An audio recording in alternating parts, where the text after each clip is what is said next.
The following program was provided by an independent producer solely responsible for its content. The opinions expressed do not necessarily represent the views of this station, its staff, board of directors, or underwriters. Hello, I'm Carl Seidel, host of The People's View. The People's View is a show sponsored by the Nashua Republican City Committee. The committee meets every second Thursday at the Crown Plaza. And if you want to contact us, we have a website, nashuagop.org. And at the end of the show, you'll see some contact phone numbers or email addresses that you may want to send us your comments and recommendations. Thank you for listening in. Welcome to The People's View.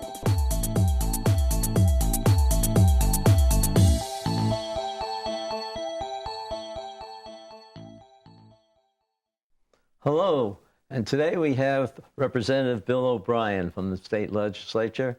Bill, you've got a different position than you thought you were going into this legislation. What are your plans for the rest of the year? Well, I do. You know, the Republican caucus had chosen me as their speaker candidate, and being in the majority, that usually was pretty much a guarantee that you would be. We had a representative who didn't run in the caucus and decided as a Republican, he'd take a few of his folks with him and go to the Democrats and become speaker. So he managed to get a majority of the vote on organization day when we choose speaker, and I didn't. That having been said, I remain the elected Republican leader of the caucus and have an obligation to continue to carry out that role. So in carrying out that role, what we're going to be doing is working with rank and file members to set policy, to make sure, you know, basically, Carl, that we continue to work on the promises that we made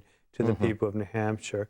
The way that the current speaker, Speaker Jasper, became speaker is that, you know, 85% of his vote came from the Democrats, and the people voted a majority of Republican legislators this time, and they responded well to our argument that there should not be any tax increases.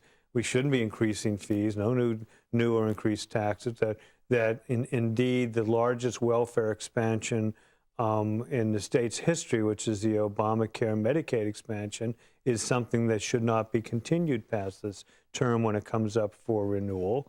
And we promised them that we wouldn't. We promised them that we would look at New Hampshire having the third highest business taxes, employer taxes in the country, that we would work on that, see if we could put the state on a glide path to reducing those taxes so that jobs and, you know, quite frankly, young people could return to New Hampshire. We're going to continue to work on all of that.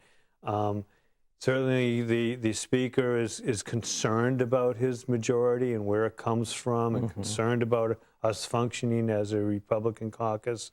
You know, clearly he takes steps to avoid that. I think off air we were talking about how he wouldn't give us any space in the State House complex to meet. So, you know, we have financial support. We will meet off-site, and we'll continue to work to keep the promises to the people of New Hampshire. So basically to emphasize more the Republican platform and the state constitution. That's right, and the promises that we made. Yeah. You know, I think people understood that expansion that took place under Governor Hassan of the Medicaid was inappropriate, not good for the people who now have coverage through Medicaid, having been forced out of private coverage. That wasn't a good thing to do.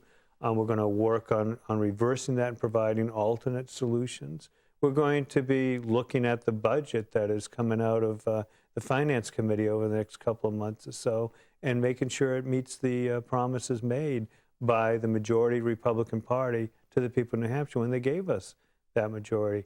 We hope to support that Ways and Means and Finance Committee budget. It's not going to be the budget that Governor Hassan announced a few days ago. It can't be that way. The people didn't ask for spending to increase a couple of $100 million. They didn't ask for new taxes. They didn't ask for $35 surcharge or increase in the motor vehicle registration.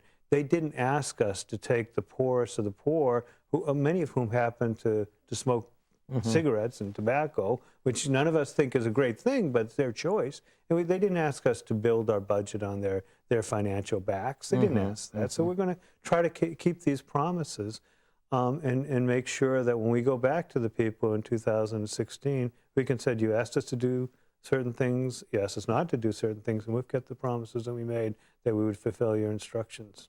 Oh, the governor's talk on Thursday on the budget really was a lot of, I don't know what you say, promises in a way, and somewhat vague. I think when we see all the details that's in her budget, there's going to be a lot more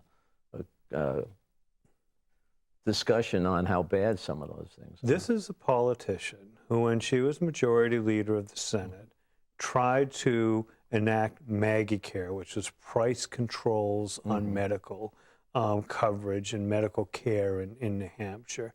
She came up with the LLC income tax. 50,000 small businesses would now have to pay a special tax. This is someone who wanted to tax through the meals and rooms and meals tax the ground you would lay your sleeping bag on. She couldn't. She came up with over 100 new and increased taxes. Should it surprise us that, one, she wants to be vague about what she's going to do now because she doesn't want to have to talk about the next group of 100 taxes and fees that she wants to enact and increase? That doesn't surprise us. Should it surprise us that she'll come up with a whole slew of new and increased taxes that she's proposing to the people of New Hampshire and wants to slip through a legislature that's run by Republicans so she can say it's bipartisan? It shouldn't at all. The other thing that shouldn't surprise us is that Republicans in the Senate and the House Republican Majority Caucus will make sure we do all we can to prevent that happening to the people of New Hampshire. We don't need more taxes. We need a government that's run efficiently. We need a government that doesn't try to do all things, but tries to do the right things. Well, I was thinking that she was going to explain away how she's going to cover up the budget hole in this year's budget, but she didn't really say that other than we managed to cut back our expenses. Well, I can't believe that. Nor should you believe it. It's not true. You know, we know what we're going to get. It's going to be more taxing, more spending, and it's going to be blaming the eventual deficit 2 years from now that they try to, if she had a majority, they would do it by papering over with unrealistic revenue estimates on current conditions at the time. You know, she really wants to, I think, at this point, satisfy the promises she made to her constituent base, which is, you know, public employee unions and get them on board for what is going to be her senatorial race in 2016. Well, good luck with that. I don't think she's going to be doing a very good job. Well, nor you know, I think it's understood that her budget proposal is dead on arrival because it has in it assumptions that are never going to play out. It has in it tax increases that Republicans are not going to accommodate. It has in it spending that Republicans will not put up with. And it doesn't do the heavy lifting of judging each program on whether or not it's a core function, a necessary function, if it's heading in the right direction, if it's meeting the goals that were set for the program. We have to ask those questions. And if we do, we'll have enough revenue to cover the needs of New Hampshire citizens. Well, I think so. I'm glad that the Ways and Means came out with their estimate already, at least the first cut at it, so showing only a 2% increase in income. Yeah, well, that's right. You know, we certainly would like to look forward over the next couple of years and say there's going to be more revenue coming in. The Ways and Means Committee, and particularly Representative Norm Major, who is chairman of the committee, and the Republicans there have a sterling reputation for not only being realistic, for being correct in their budget estimates. When I was Speaker, over a 2-year period, you know, looking 6 months before that 2-year period started, and looking at a multi-billion-dollar budget, I think they came within $13 million of correctly estimating how much would come in. Now, Maggie Hassan may well think that hundreds of millions more are coming in, but they're not. It's not going to happen. So let's not put the people of New Hampshire behind a big budget hole again. And I'm pretty sure that Republicans in the House and the Senate won't allow that to happen. Well, at least she didn't put that $80 million that she then her first budget. Well, yeah, she didn't assume that an illegal activity is going to be legalized so that she can have more money. So Yeah. that was, she listened to that lesson. Too bad she didn't listen to the lesson that was handed to her 4 years ago, that the people of New Hampshire don't appreciate a big tax and spend Democrat. Well, what are you doing yourself and the people that are working with you to make sure that some of these this legislation that's coming through is really compared to what the Republican platform is and what the promises that we made when we were in? You know, so we're trying to keep the Republican caucus organized and attentive to the issues. It would have been, you know, certainly courteous if we were provided space to say that the Democrat caucus is to meet. We're not going to be provided that space based on a decision that was made by the Speaker. He doesn't want House Republicans to be able to meet on the State House complex, so now we have to rent an office, and we're probably within a week or two of doing that right on Main Street, we hope, in Concord. We're working with the House Republican Alliance, which has a very well-tuned approach to looking at legislation and judging it by our state and federal constitution and the Republican Party platform. We're working with them to set policies based on that foundation, and then we're going to be working to implement those policies. You know, we don't have what now the Democrat caucus has, which is paid state employees to help them run their organization, but we won't need that because we have a lot of good volunteers that have come forward, both activists and within the caucus itself, and we'll get out there and we'll communicate our positions on bills, and we will keep the caucus organized to make sure that, for example, on bills such as the budget, that it has to satisfy Republican goals, which are the goals that people voted for last November. What bills do you see, other than the budget, which is very obvious that we're going to have to do a lot of work on that, what other bills do you see that we should be emphasizing the Republican principles? Well, I think any of these bills that have to do with trying to reduce taxes, you know, let's face it, the people, when we talked to them last November, came to us and they said, we've had enough, both from the perspective of the Democrats and the perspective of the Republicans, of the social legislation. You know, let's try to work our way past that at this point. Let's try to make sure that we can address what is important here in New Hampshire today, and that is to address a tax structure and a regulatory structure that is overbearing. We've taken the New Hampshire miracle and we've made it into we've made New Hampshire into an economy that is lackluster at best. We're growing slower than Massachusetts. We're growing slower than Rhode Island, for example. So what we're trying to do is look at bills that deal with deregulation. We're trying to look at bills that deal with smart regulation. We're trying to look at bills that will put us on a glide path to reducing employer taxes. Those are the ones we want to concentrate on. We also have some other bills that talk to freedoms, such as constitutional carry. We want to make sure that we support bills like that. But for the most part, it's, you know, regulations being reduced, spending within our means, reducing taxes. Well, I hope, too, that she pays attention to making some of the agencies of the government a little bit more efficient in the way they work, or more effective, I think might be a better word.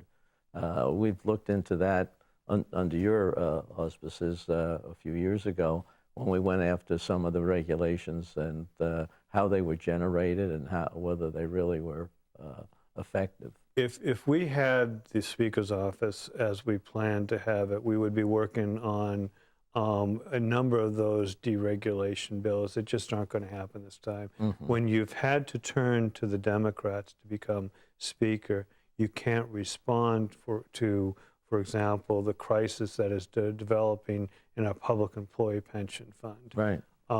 If you have to rely on Democrats to become and keep your speakership, you can't work on voting reform bills to make sure that as we look at same-day registration and voter ID and the misuse of citizenship and residency affidavits, that we're going to see reform there, because that's not the legislation that Democrats are interested in. And quite frankly, they want to make sure that we have, once again, in 2016, somewhere between, 75 to 100,000 out-of-state residents come in and vote in New Hampshire.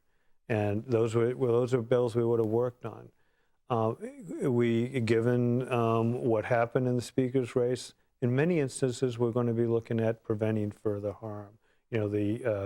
Speaker Jasper appointed the one Republican last term who supported a repeal of voter ID. He appointed that one person who sponsored a bill to remove it last term as chairman of the Election Law Committee. The exact, precise wrong person. And so, for the Republican Majority Caucus at this point, it's sort of a holding action, preserve the reforms that we have achieved over the last several terms, and wait for a new day. Well, what do you think about the chances of the right to work legislation going through? Well, I'm one of the sponsors, the prime sponsor of the two bills that are going forward. The one I'm sponsoring is a very traditional right-to-work bill that would allow both public employees and private employees to have freedom in the workplace. We do have another bill that's coming forward, and if I remember it correctly, it would require right-to-work only among public employees. It would say, for example, if you want to gain a job with someone, an employer who's a county government or town government, municipal government, or the state, you wouldn't have to be forced into a union or forced to pay money to a union. Again, I think it's a type of legislation that will probably, if it gets to the Senate, pass, but unfortunately, given the 80 to 85% of the votes that made the speaker this term, it probably won't be supported. One of the things that concern me more than anything else about what happened, because from a personal point of view, I've been speaker before. I don't need to be speaker again. It was more what we could do as a caucus with that position. And one of the things that really concerned me about that is that we've given up the opportunities for these reforms. And it's unfortunate, because we talked to the people of New Hampshire about what we're going to achieve there, and it's just not possible. And now you don't have a chance, or you're saying that you're fighting to have a chance? Yeah, we are. I mean, you look at some of the votes during a recent session day. We had a vote, for example, that would free up the residential marketplace from some regulations that specify how much can be charged in security deposits and so forth. And there wasn't an understanding or an effort to bring to the House that only leadership can bring, an understanding that what we're trying to do here is bring good quality housing to the people of New Hampshire. If you make it onerous and financially difficult to be a landlord, it may feel good. It may feel good for you to say, oh, you can only charge so much for a security deposit. But the end result is that you're not going to have a vibrant marketplace for residential rentals. You're going to have the type of landlords that you attempt to protect people against by putting these onerous regulations in place. You're going to end up defeating the purpose that you're trying to achieve through these regulations. It takes leadership. It takes folks that care about these issues to move that forward, people who understand this. And unfortunately, the current speaker doesn't understand that whatsoever.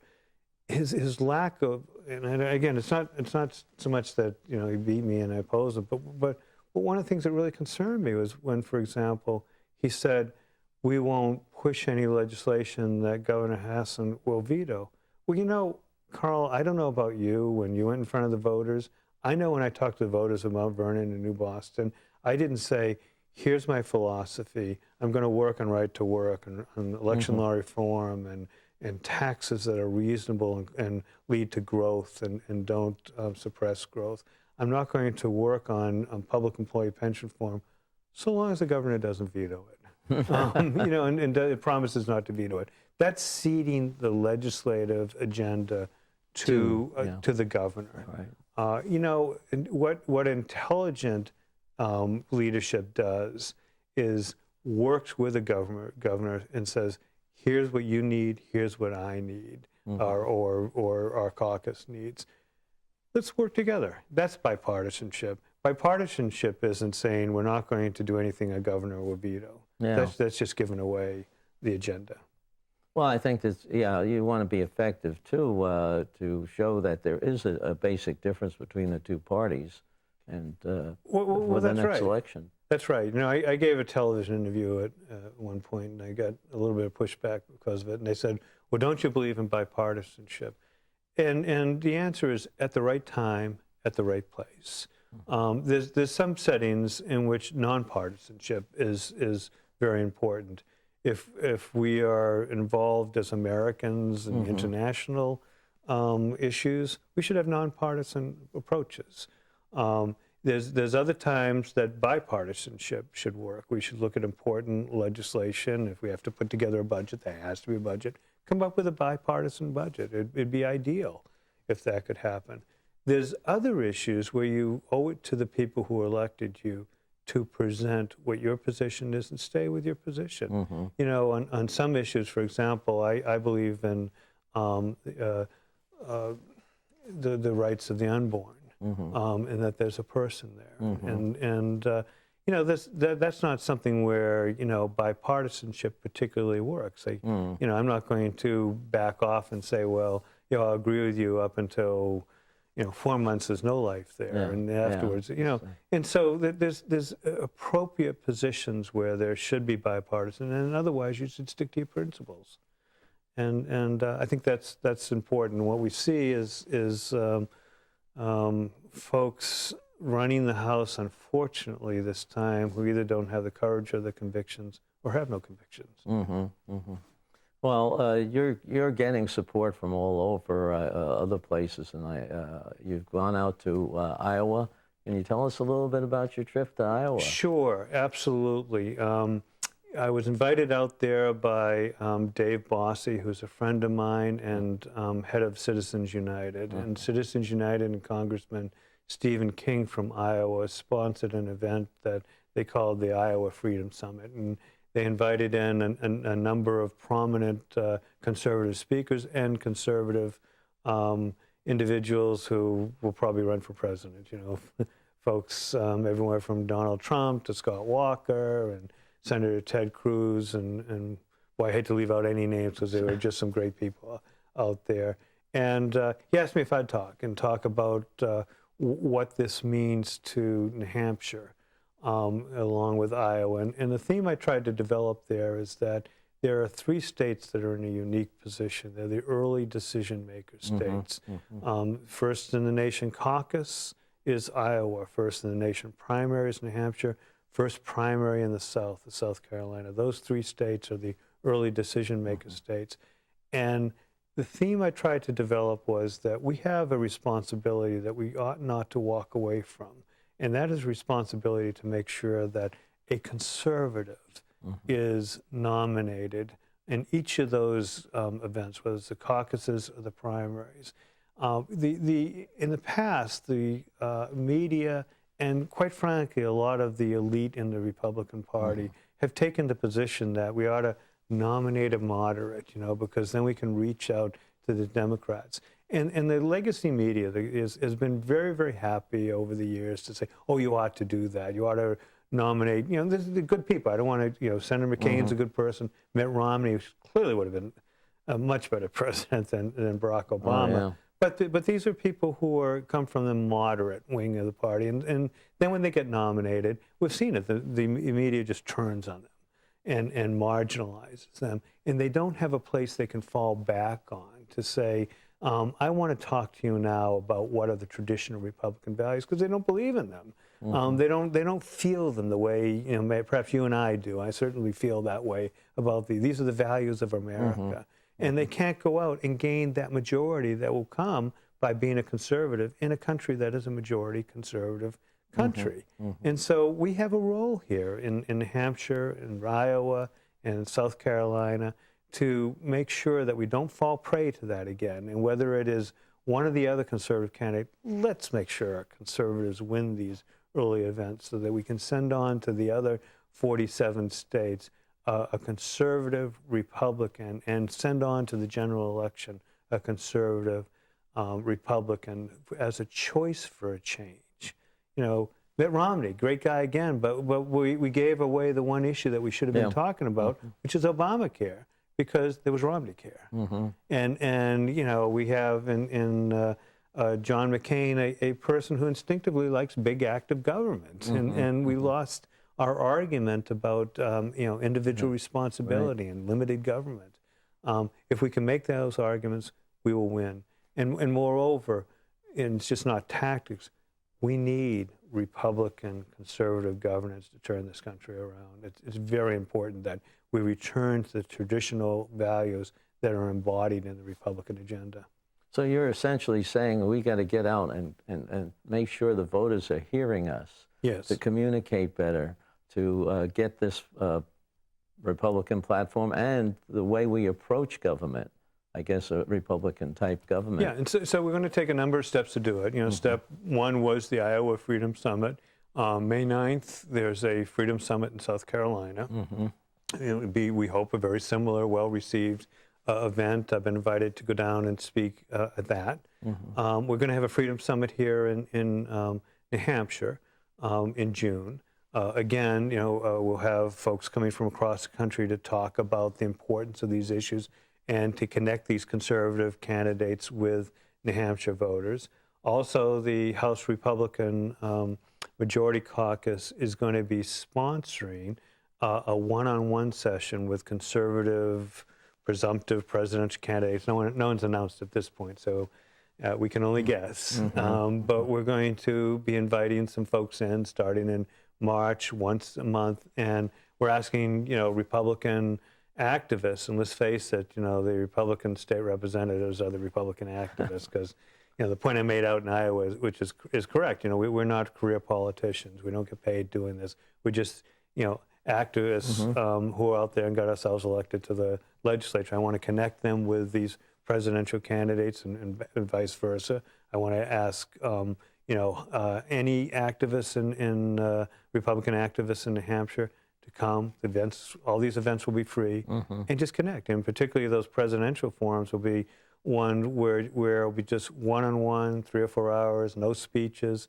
Walk up to a Senator Cruz or a Governor Walker or whoever else and say, what do you think about this issue? I heard this about you. What do you think about that? And connect, and hopefully they can get a special relationship going with the reps so they can get the support out there. Well, I hope we can be part of some communication here, because I think that's an ideal way of getting our argument out to the public. Right. They don't hear it from the media.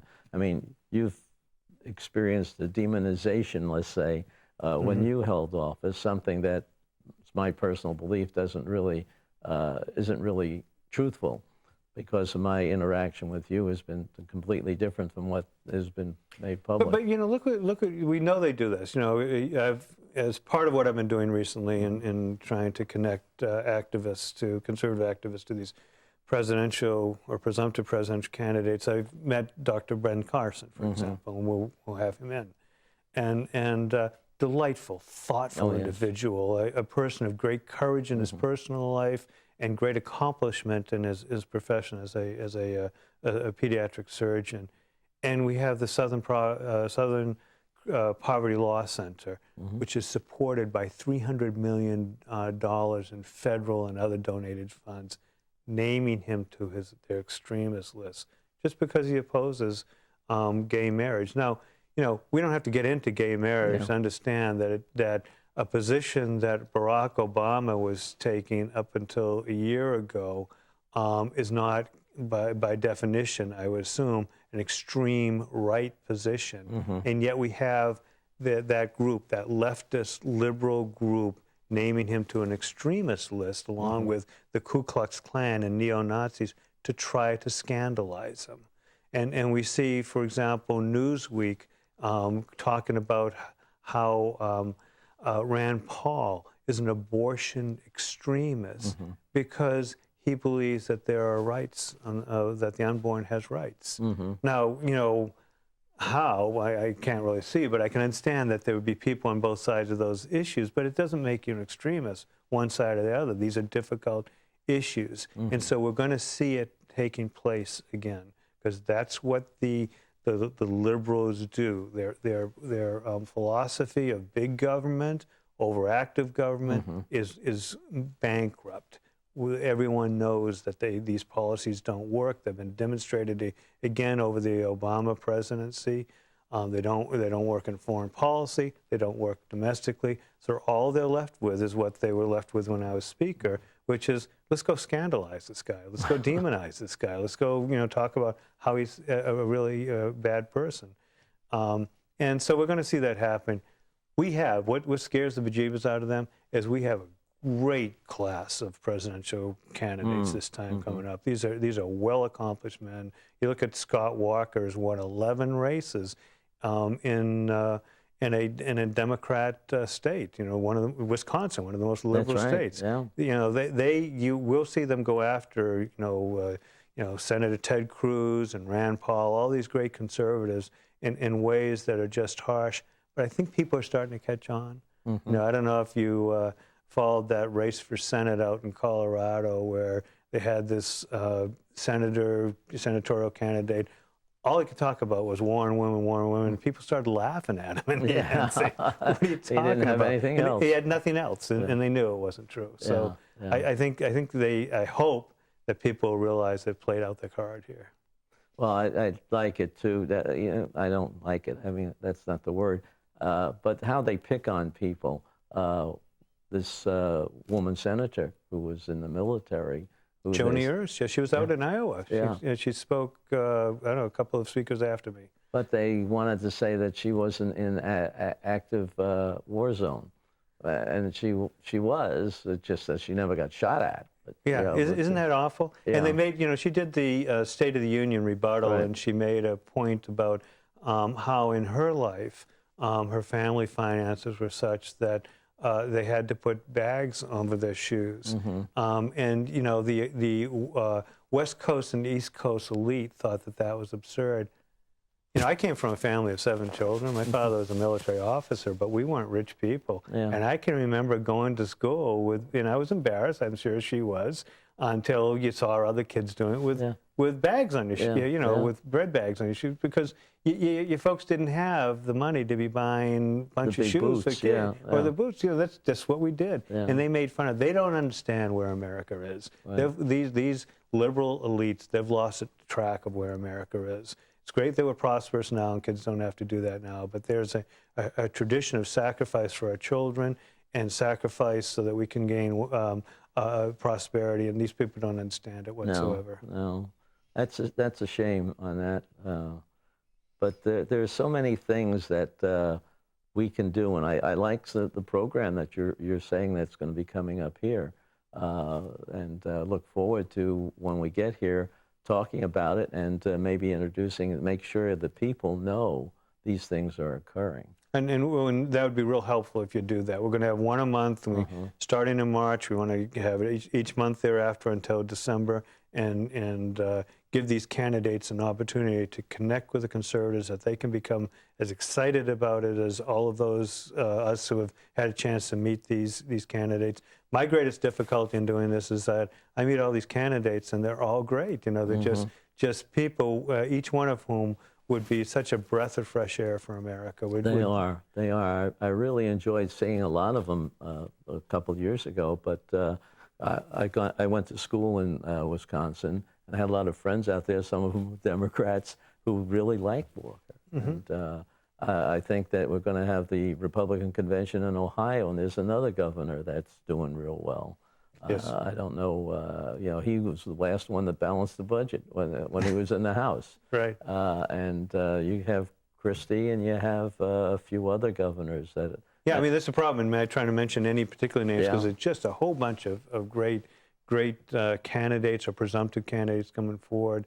We don't have to use the low standard of a Barack Obama to recognize that these folks are people who will turn it around internationally for us, bring respect back to America, which is good for the world. America's the necessary power in order to have world peace, and will turn around this economy. Yeah. Well, that's the major part. I think people have lost track of that. How do we turn around the economy so we can afford to do more? They want to do more before they turn around the economy. The head of Gallup operation, they do the polling and all, gained a lot of criticism over the last several weeks because even he is recognized from the polling results that this unemployment rate we have is totally understated. They say, I don't know what it is now, 5.3%. Is if they miss the fact that there are so many people out of work, that the labor participation rate is the lowest it's been in decades. People understand when they go to the supermarket to buy food, when they try to rent a house, when they try to send their children to school and clothe their children, that the economy is in really bad shape. We need someone to come in and bring the free market solutions and the deregulation that will allow this economy to take off. Well, I think that's where we should probably end this nice discussion that we've had.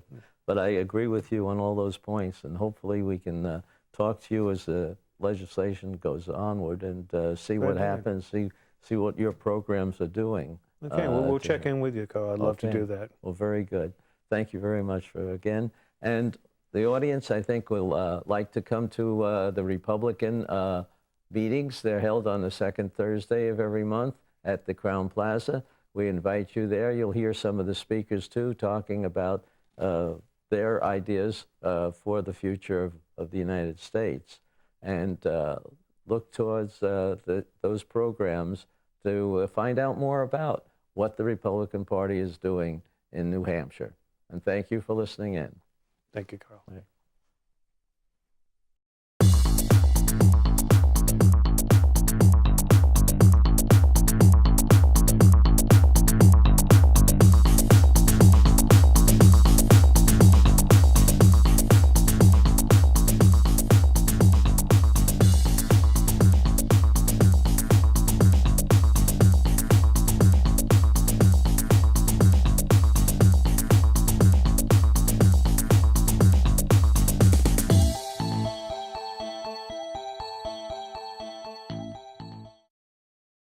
The preceding program was provided by an independent producer solely responsible for its content. The opinions expressed do not necessarily represent the views of this station, its staff, board of directors, or underwriters.